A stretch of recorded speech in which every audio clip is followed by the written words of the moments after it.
अस्सलामुअलैकुम dears, welcome to my channel MCQs with ZA। तो आज का लेक्चर है लेक्चर नंबर 11 और टॉपिक है MCQs ऑफ ब्रायोफाइट्स। तो ब्रायोफाइट्स का लेक्चर पीछे हो गया था, अब उसकी कुछ MCQs बनाए हैं। तो सबसे पहले जो MCQs है वो है study of bryophyte is called. तो ब्रायोफाइट की स्टडी को हम ब्रायोलॉजी कहते हैं। इसी तरह जो फादर ऑफ ब्रायोलॉजी हैं उसको हेडविग कहते हैं, यानी Hedwig is the father of biology. तीसरा MCQ जो है वो कहते हैं कि इन केस ऑफ ब्रायोफाइट, यानी ब्रायोफाइट के केस में स्पोरोफाइट या तो कम्प्लीटली डिपेंड करेगा गेमेटोफाइट पे या पार्शियली डिपेंड करेगा। यानी या अगर पार्शियली डिपेंड करेगा तो सिर्फ हैबिटाट और वाटर की हद तक महदूद रहेगा, बाकी फोटोसिंथेसिस खुद करेगा। और अगर कम्प्लीटली डिपेंड होगा तो फोटोसिंथेसिस पर खुद नहीं करेगा, बल्कि खुराक भी उसी गेमेटोफाइट से लेगा। इसी तरह अगर हम मेन प्लांट बॉडी की बात कर लें कि ब्रायोफाइट की, तो वो गेमेटोफाइट है। यानी जो मेन प्लांट हम देखते हैं ब्रायोफाइट का वो गेमेटोफाइट होता है और हैप्लॉइड इन नेचर होता है। नेक्स्ट अगर हम गेमेट फार्मेशन की बात करें तो गेमेट फार्मेशन माइटोसिस के ज़रिए होती है, क्योंकि इनके ऑलरेडी अपनी जो बॉडी होती है वो हैप्लॉइड होती है। तो अगर हैप्लॉइड बॉडी हो और वो मियासिस भी करें तो वो तो और भी जो क्रोमोसोम की तादाद है वो कम हो जाएगी, इसलिए ये माइटोसिस के ज़रिए गेमेट की फार्मेशन करते हैं।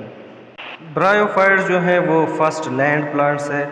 इनको हम एम्फीबियन ऑफ प्लांट किंगडम भी कहते हैं। तो एम्फीबियन ऑफ प्लांट किंगडम इसलिए कहते हैं कि इनके फर्टिलाइजेशन के लिए वाटर जो है वो ज़रूरी होती है। इसी तरह फ्यूनेरिया जो है, जो कि एक मॉस है, उसमें जो उसका जो स्पोरोफाइट होता है उसमें एक रीजन है, उसको हम कहते हैं एपोफाइसिस। तो वो एपोफाइसिस रीजन जो है उसके ऊपर स्टोमेटा होते हैं और वो फोटोसिंथेटिक भी होता है। अब इनकी जो स्टोमेटा होती है वो जो गार्ड सेल उसके पास होते हैं, वो गार्ड सेल जो है वो रिंग शेप्ड होते हैं।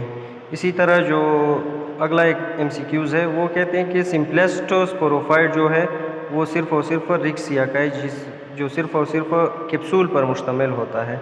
इसी तरह इलेटर्स भी पढ़ा था कि इलेटर्स सिर्फ़ और सिर्फ मर्केंशिया में पाए जाते हैं, पूरे ब्रायोफाइट में बाकी किसी भी जीनस में नहीं पाए जाते, सिर्फ और सिर्फ मार्केंशिया में होते हैं। पायरिनाइड इनक्लोरोप्लास्ट जो कि एक एल्गर कैरेक्टर है, ये सिर्फ और सिर्फ एंथोसिरास में पाए जाते हैं। है एक एल्गर कैरेक्टर, लेकिन ये इधर ब्रायोफाइट में भी पाए जाते हैं। अब नेक्स्ट जो है पोरेला भी एक ब्रायोफाइट है जिसका कॉमन नेम है लीफी लीवरवर्ट। इसी तरह एपिफिलस ब्रायोफाइट, यानी वो ब्रायोफाइट जो वास्कुलर प्लांट के लीव्स पर ग्रो करते हों उनको हम एपिफाइलस कहते हैं, और उसकी मिसाल है रेडुला। इसी तरह सेप्रोफिटिक जो है, सेप्रोफिटिक ब्रायोफाइट जो है वो है बॉक्सोबोमिया, जो कि रॉटन वुड पर ग्रो करती है। यानी सेप्रोफिटिक ब्रायोफाइट से मुराद जो कि फोटोसिंथेसिस करती है, लेकिन मोस्टली ये खुराक जो है सेप्रोफिटिक मोड ऑफ न्यूट्रिशन के ज़रिए हासिल करती है। इसी तरह अगर हम फ्यूनेरिया की वाइबिलिटी की, स्पोर्स की वाइबिलिटी की बात कर लें तो वो तकरीबन अप टू 15 ईयर्स है। अब आगे जो है bryophyte are of great ecological importance, यानी हम कहते हैं कि ब्रायोफाइट इकोलॉजिकली बहुत इम्पॉर्टेंट है।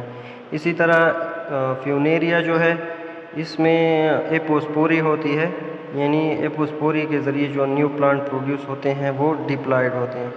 अब एपोस्पोरी से मुराद जब नया प्लांट बन जाए बग़ैर किसी स्पोर फार्मेशन के, यानी जब स्पोरोफाइट बनता है तो स्पोरोफाइट में एक जो नॉर्मल केस होता है तो वो मियासिस होती है, स्पोर्स बनते हैं और फिर वो जर्मिनेट होकर नया गेमेटोफाइट बनाते हैं। लेकिन यहाँ पर इस तरह नहीं होता, मियासिस बिल्कुल होती ही नहीं है, बल्कि यहाँ पर जब स्पोर मदर सेल्स बनते हैं तो वो फिर मियासिस नहीं करते, बल्कि डायरेक्टली वो रिलीज़ हो जाते हैं स्पोर मदर सेल्स और जर्मिनेट होके एक नया प्लांट बनाते हैं, तो फिर वो डिप्लॉयड होता है। इसी तरह अगर हम मॉस की इसकी बात कर लें कैप्सूल की, तो इसका जो तिक्का पोर्शन, इसके 3 पोर्शन थे, एक एपोफाइसिस था, दूसरा तिक्का था और एक अपरकुलम था। जो एपोफाइसिस है वो फोटोसिंथेटिक था, वो पढ़ लिया। अब तिक्का जो है, तो तिक्का जो कि है वो फर्टाइल पोर्शन है, यानी स्पोर्स यहाँ पर बनते हैं। और तीसरा जो पोर्शन है वो अपरकुलम है। अपरकुलम ऊपर लिड के तौर पर काम करता है और स्पोर की रिलीज़ के दौरान काम आता है। इसी तरह अगर हम पूरे प्लांट किंगडम में लार्जेस्ट आर्चिगोनियम की बात कर लें तो वो फ्यूनीरिया में है। यानी largest archegonium in the whole plant kingdom किसके पास है? फ्यूनीरिया के पास है।